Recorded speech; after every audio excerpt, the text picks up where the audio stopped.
'Twas a long time ago, longer now than it seems, in a place that perhaps you've seen in your dreams.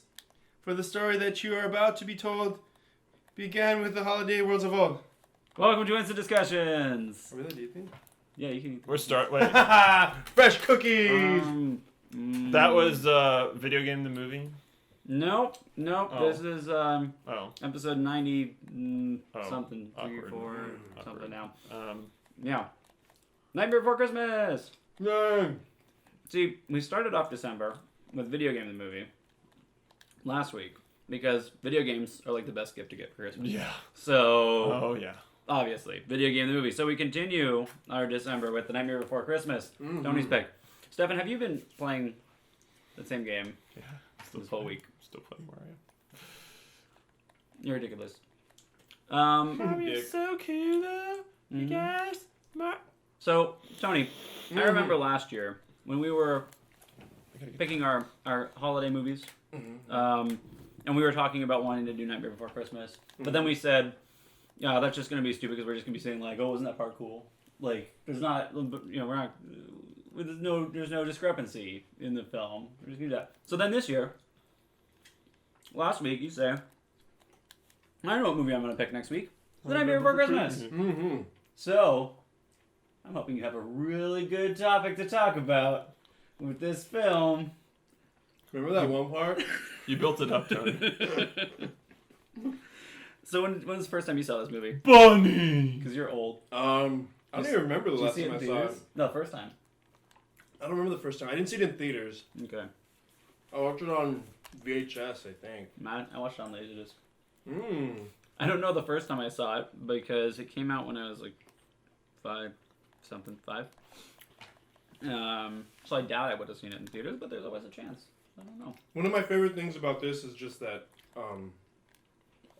it was one of the first movies my son and I watched nonstop. He said he would call it Scary Guy. Like, that's all he could really say. So he's like, I want to see watch Scary Guy. Scary Guy. And he loved... Like as in Jack Skellington's Scary Guy? Nope. He's talking about the Santa Claus. Boogeyman? Santa Claus. Scary Guy in that suit. Oogie Santa Boogie. Claus. He's scary. No, it was Jack. Alright. Stop ruining my story. Okay. I can't stop watching this game and eating cookies. This is horrible. This is And, why? And I just loved it, and I've watched it probably, over 50 times total.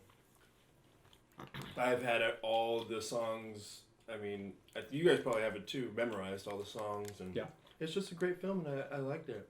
Yeah. I have all the songs. I forgot to bring this little guy in here. So you guys... There on the shoulder there, somewhere. So you saw this movie before? Yeah. Have you seen it a bajillion times? No. And how many times have you watched it? Not as many as a lot of other people. Definitely. Because I'm not like a super nerd fan of it. Is this one of those films that other people love it so much and you don't love it as much as them, that then the gap becomes wider? And so while it would have been like this much difference in rating, but then it gets bigger and bigger because other people's love for it gets stronger. So then you're like, it's not that great, guys. Well, it gets bigger because other people's love gets bigger. Yeah. And it just stretches it naturally. Yeah. And you don't have the capacity to love that much. No. Not anymore. So Nightmare Before Christmas. This is a movie. Yeah, I watch this. Sad. I watch this movie every year. The last couple, I've gone to the El Capitan. I thought you guys wanted a Nightmare Before Christmas. Yep. Sure did. I've seen it at the El Capitan Theater a bunch. Have you seen it there? Mm-mm. So cool. So cool. They bring in like pieces from the sets too.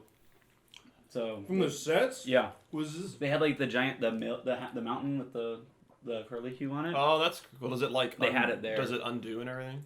No, because it's stop motion, so like it's just sitting there. Oh, okay. But they had that, and you see the original puppets and things. I think one of the things that makes me love this movie so much is the stop motion animation. And it's one of the earliest films that's done that well for an entire stop motion film. Yeah, I agree. It was... Not since Wallace and Gromit. Have you seen such perfection?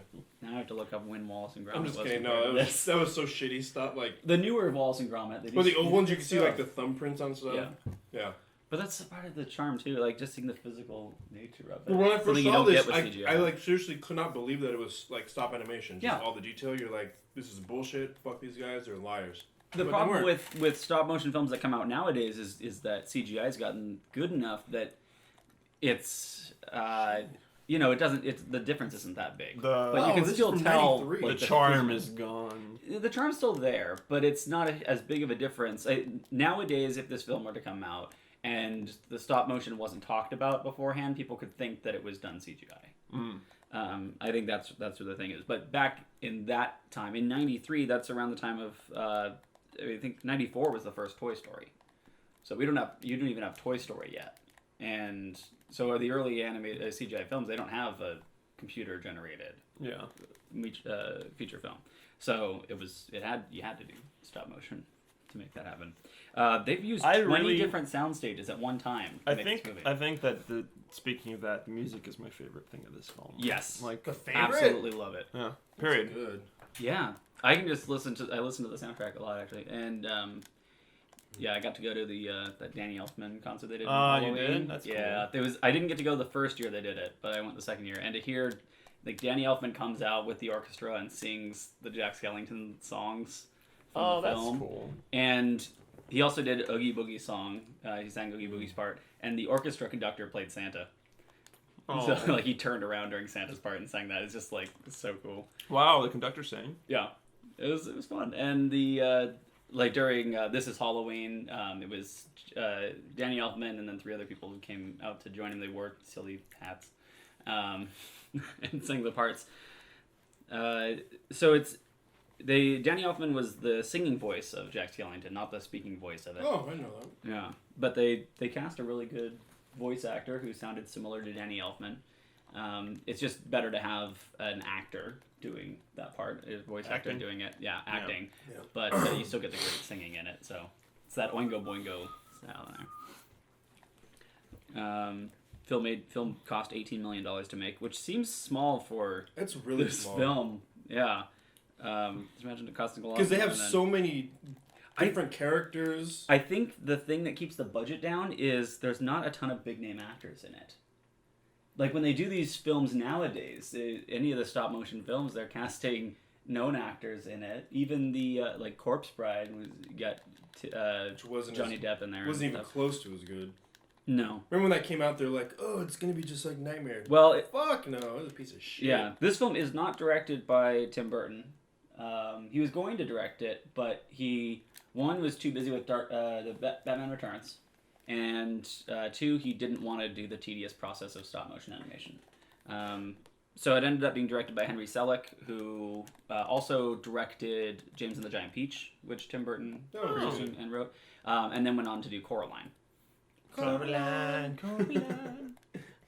Which Both went to the same exact. they kept advertising it as from the director of Nightmare Before Christmas, and then people got upset, like, no, it's not Tim Burton. It's not Tim Burton, but it is. It is the director. It's the true Tim Burton. Yes. Wow, I spell every. It's like William Shakespeare. Speaking of James and the Giant Peach, have you seen that movie? I've once Okay. when I was very little. The Jack Skellington puppet gets reused in that film. Oh really? I didn't know that until I was researching this, and we'll bring it up again if we ever decide to do that movie. But I believe it. yeah, he's a dead pirate captain. And they come up upon a skeleton, and then you look at it, you're like, it's absolutely Jack Skellington. So odd seeing his face pop up again. That's weird. Yeah, I absolutely love the music. And Danny Elfman wrote the songs before the script was even written. Because Tim Burton wrote a poem, which I was going to read at the beginning, but it's not that great. I don't know. It's an interesting story, but the words are a lot better in the movie than in the Awkward. than in that. Yeah, Danny Elfman interpreted his poem better. So he wrote the music for it, and then they wrote the script around the songs. So it's kind of written by Danny Elfman. Kind of, sort of. He did all the best parts at least. What is your favorite part about it? I like Oogie Boogie, Oogie's pretty awesome. but what I like is like so you're watching the film, and it's even though it's like kind of dark, it's still kind of kiddie. But then Oogie Boogie has like guns and dice and like he's more Snake adult, and all of a yeah. sudden he's smooth. So I liked when Oogie came out, and then the black light comes up, and you're like, oh, looks cool. Yeah. And I love seeing guys who cosplay as Oogie. It's like the best thing. I don't think I've ever seen that actually. There was one that showed up at one of the El Capitan Nightmare Before Christmas screenings. Oh, nice. It was a kid, and the way the Oogie sack worked, because he's got the large feet, and then That sounds Skinny. incredibly it didn't. filthy. It was incredibly The way filthy. his Oogie sack worked. Yeah, it looked like an Oogie sack, and it was terrible. It sounds terrible. Yeah, the kid ended up winning one of the prizes, but I think the people gave it to him. Kid, They're like, your Oogie sack. they don't want to I point out that cannot give you his costume looks like balls, Literally. but Quite it literally. was kind of funny. So yeah, it's a tough cosplay. Kid, we like your balls. What about the Disneyland Haunted Mansion conversion that they do? Do you like that? I've been to it once, and it was just really cool. You only been to it once? Yeah. Oh, it's so awesome. Oh, you can That's go because on I hate again. going that like around Christmas time. It's just so fucking packed. Yeah. When we they do, did have the fast passes. we're gonna be doing that barbecue thing, right? Yeah. I could taste Yeah. We should go. We should go to Disneyland. Anyway, that's for a side thing. If you are unfortunate enough not to live near Disneyland, it. Wah, wah. that sucks. Wah wah. Yeah, Fuck you. If you really love Nightmare Before Christmas, then you already know about the Disneyland conversion. But it's so cool. They interpreted the thing. But it speaks What was to your favorite part? It speaks to the favor of the music and What was your favorite What I part? also like the music. The music. And what I like about the story too is that it seems to parallel.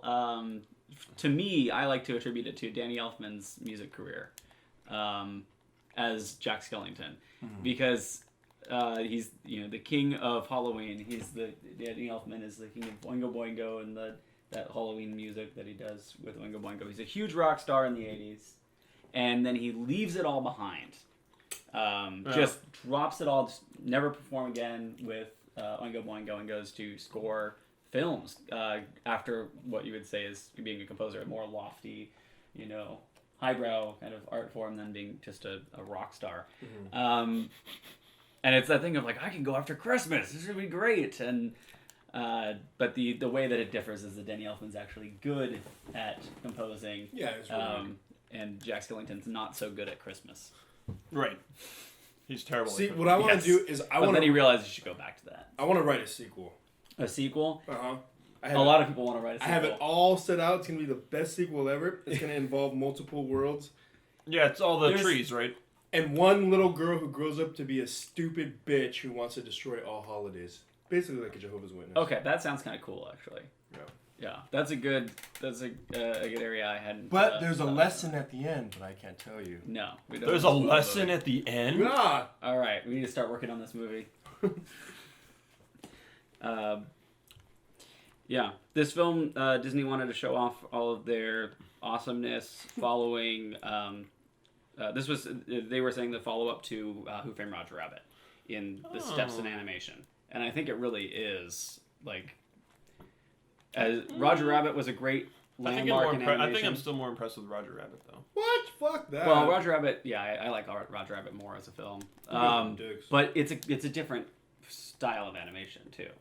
I think Roger Rabbit is the best form for me of live action mixed with animation. Oh my god, yeah. But they've been doing without that question. since the like 1920s. Some of the earliest Walt Disney cartoons and shorts were mixed live action and animation. So they've been doing it for a long Space time. But Jam. Space Jam. But I'm thinking of Space Jam now. that was later though. I know. But so Roger Rabbit's the perfect version of that. This one to me is the perfect stop motion animated film. It's my favorite at least, and just the very well done, great artwork throughout it. And then I guess for 3D animation, Toy Story is just the first one on that. So we don't really know what's capable on that, I think. But there's a lot of ones together. I'd have to study a lot more, but it's tougher to tell with that kind of thing. There's so much you can do, and the details are only getting better with computers. So Toy Story 3 looked beautiful. yeah, but it was only the first, and like the newest, like even Toy Story 3, if you put them side by side, there's so much more detail you get in there. Worst parts about the movie? Things you don't like? Yeah? Probably that there's no sequel. I don't think it needs a sequel. Not that your sequel doesn't sound awesome, but it's such a perfect movie on its own. On its own, yeah. You don't really want to spoil it by adding a sequel. There's a sequel in video game, Nightmare Before Christmas: Oogie's Revenge. I have not played that, but that doesn't appeal to me as much as wanting to play it to have it as a sequel. I don't know. I did get sad when I heard Paul Rubin, and I remembered that he got arrested for beating off at a porno theater. This was after that, I think. Yeah, it doesn't matter. It's still You know, Paul shame. Rubin's, and you it was think it was a shame, but he's doing well now. You Like, just- he's back. he's just jerking off at home. Yeah, but Tim Burton put him in Batman Returns as well after that. As Oswald Cobblepot's father. Anyway, Oswald Cobblepot. this is the third Tim Burton movie in a row to center around Christmas. What were the other ones? Edward Scissorhands and Batman Returns. Yeah. Yeah, So this is his third Christmas theme filmed in a row. in a row. Yeah, in a Oh. row. 36 in a row. How about you? Any parts you didn't like? I've been holding my tongue. All right. You don't have to hold your tongue. This is instant discussions. I'm eating so many cookies. You discuss I this just stuff. Yeah. know I that- think. I just don't. I'm not like. I don't get it. You Like like I it? don't get what everyone's all like ejaculating for. Because you're over this communist. film. Do you like the music? Yeah, no, the music's fucking fantastic. Do you You like like the the story at all? characters? Like if I just sat Do you like down the story? and yeah, if I Do you like just the characters? You don't like the characters? well, no, hold on. I'm just Okay. trying to think about stuff instead of just like blindly answering here. Okay. Um, I'm gonna go through here too. 1990s. If you look in his filmography, Edward Scissorhands, Batman Returns, and The Nightmare Before Christmas, all three in a row. Interesting. I don't know, man. You don't know. Okay, so it's. I don't know what to tell you. Maybe it's that I think I enjoyed it more earlier, and I didn't enjoy it as much this time around. Mhm. It's such How a long had it cult been since you've classic, seen it? too. Very long time. Okay. I don't know. I don't know what it is. It's a. You don't need to have the same super passion as everyone else, as lots of other people do for it, and it's a shame when there is a lot of so much love for a movie, and then other people see that and they don't feel the same way about it, so then they are confused by what they're missing and then like a movie less because of that, because they're missing that. I thought that I don't know. I thought that a lot of them. The thing is like I just couldn't get into and relate to the characters, not just because they were whatever, like they're skeleton, that things that couldn't exist in real life. That doesn't bother Skeletons me at do all. exist in real life. I hate to burst your bubble there. Animated skeletons. That's true. Animated skeleton. Animated skeletons exist in real life. There's one in this movie. So has nothing to do with it because, yeah. Anyway, fan of anime and everything. So, What do you mean you don't like the movie? He's so sad. now he's happy. Yeah, but now Now he's he's got happy. his butt facing you. Now he's happy that I hate the film. No, but like I couldn't, and it's because like so many of their choices were just like, what? So like he's just so blind to the fact that Sally likes him. First of all, when it's like I think obviously being obvious about it. But you have to remember it's a kids movie also. I think one, he's wrapped up in himself, and two, he's wrapped up in his work. And it's a fucking kids movie. He's insanely obsessed with his work, and similar to Charlie Chaplin, when we were talking about Chaplin before. Yeah. He was so focused on his work that he didn't pay attention to his relationships in life. And Chaplin at least was more he was interested in the beginning of the relationships, but then was too sidetracked with the work later on. This one, I think that it's in a similar form. First, he's always just focused on Halloween and being the best with that. And I think she's so shy she hasn't made too much of an attempt before that. Yeah. And he gets the that same kind. He gets the big fan reaction from everyone normally. Kids movie or not? I mean, that's just my experience of it. Yeah, right? no, and I don't think that Okay, that's I don't think I'm gonna label it as kids movie either. I don't forgive it anything. I don't think it's it falls fault to any of that because of that. I think it's still just as strong as any adult film. So I think he's so absorbed with his work that he ignores her, and she obviously cares for him. And I think the care package that she gives him, that's one of his early signs of it. Yeah. I don't think that she's shown her love for him so overtly beforehand. She seems like she's been in the shadows before, but so she gives the care package to him, and that's his first little hint at maybe there's something there. But he's at that time so obsessed with Christmas that he's not really paying attention to it. But you can tell he's kind of going after her when he gives her the design for the costume. He says, "You're going to be great at this. I know you can do this." And they're just beginning. But he's not really focusing on the relationship at that time. Once she's in, or once he needs to rescue and get to the end of everything, then they finally realize it. He doesn't have a dick anyway. I didn't even, but the thing is like I didn't even have. Still boner. I didn't even feel that great big like realization or like even reason for realization from him about her love for him. Like it just happened to me. Yeah. Like there's no like reveal to him as the character. I don't think they linger on a reveal, but it happens kind of. You know what I mean? Like there wasn't like in something that she did for him that he didn't realize was her, and then later like picks up on the fact, or like didn't even realize that it happened, and then later picks up on the fact somehow that it happened. That's because he's an alpha male. He's no give a fuck. Like he can do whatever he wants. She had been warning him about the Christmas stuff. He hadn't realized that. Then he realizes he was wrong with the Christmas. Realizes that she was right in it. And now he loves her for that? Like, that's weird to me. No, I think they both had the attraction to each other beforehand that they weren't acting on in their interactions with each other. It's that kind of thing of, I've got a crush on this person, but I don't think they like me. I have a crush on this person, but I don't think they like me. That's there already. They're both interested with each other. Yeah. I think the course of the actions of the film, they've realized that. I don't even think it's that. I think that one of the issues is that he has, I want to do Christmas. She has, no, it's wrong. Once that's resolved, then there's nothing to keep them away from. Yeah, they're free to bone.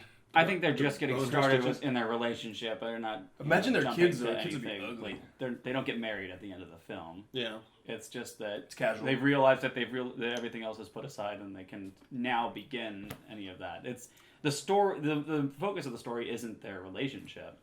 That just happens to be a side, which is an open they're relationship. Involved there. The story is very strongly focused on him taking over Jack Christmas. trying to take over Christmas. Just it's him not feeling wanting something more than being the king of Halloween. Yeah, he's tired of it. He's stuck in a rut, and he wants something new. Even though he's great at this, he wants to do something new. Tries to do something new, gets depressed that he doesn't do it right, and then realizes that it's fine. Why was he trying to get something new when he had something good to begin with? I guess I'm just bored when I'm watching it because everything's so archetypical. Like, you instantly know who the bad guy is. Because the three little kids. Well, no, all right. Are talking about Oogie Boogie, and don't tell Oogie Boogie. No. There's a bad guy in that sense, but Oogie Boogie didn't ruin Christmas. Well, no, but he was like the antagonist. He's an antagonist to Jack Skellington. Yeah. But they're all monsters. It's just he's the monster of the monsters. Right, but he's the antagonist. Yeah, he's the antagonist to them, but Jack Skellington is the antagonist to Christmas. And to himself, in a sense. Yeah, he's the one who's sabotaging himself anyway. That's just... Oogie's not the main antagonist of the film. He just happens to be He's just really cool. He's like the Boba Fett. He's just throw him in there. He's just one bad guy who's in there who they need to rescue Santa from at the end, but he's not... Well, strictly by the terms of antagonist, protagonist are the guys you're rooting for. Right? I'd say I'd be rooting... I mean, I'd say it was set up that Jack was the protagonist. I don't think it's falling into that simple archetype of it, because in the simple archetype it would have been Oogie Boogie ruining Christmas and Jack Skellington has to stop him from ruining Christmas. In this way, it's Jack Skellington is his own antagonist.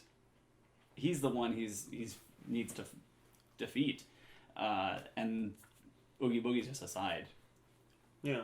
Yeah. So I don't think it's as formulaic as that's all. The main plot points I felt very formulaic. Okay. To me. Yeah, it's going through the hero's journey is very formulaic, yeah. But it doesn't matter so formulaic if it's done so well. Like, they follow it well, but then they have nice characters, great music, and the visuals and everything like built together. You've got so much going on there that if it was following some crazy original plot line, stripping away because on top of everything else, I think it would get too crazy. No. And it wouldn't be the successful film that it is. You better change your mind right now. Fuck No, he doesn't need to change his mind. I think it's not always wrong to have a standard storyline, a standard plot line. This is why I like Cloud Atlas, and Tony doesn't. I love Cloud Atlas. I love haven't Cloud seen Atlas. it. But I'm saying if this one was, You won't like. if this It's movie, because we love it.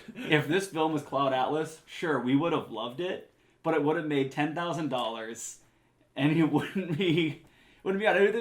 I'm not trying to say, what movie would make more money. I'm trying to say what I like. Yeah, but I'm saying that this film's good still. Like, it doesn't have to be. Because if every film was super crazy, then if something came along that was this, I think it's it'd nice be to show different. children. So, what'd you rate this movie? Because we know what we rate it. Well, I heard the 5. I didn't say 5 yet. You didn't say it. You didn't Oh, say it what yet. did I say? You said that for the last week. 5. It's a 5. I rated it a 4 on Netflix for some stupid reason, but I'm What an idiot. I don't know It's a 5. where that came from. I looked at that. I'm like, why is it a 4? What don't I like about this movie? That I love this movie and have all these toys from it.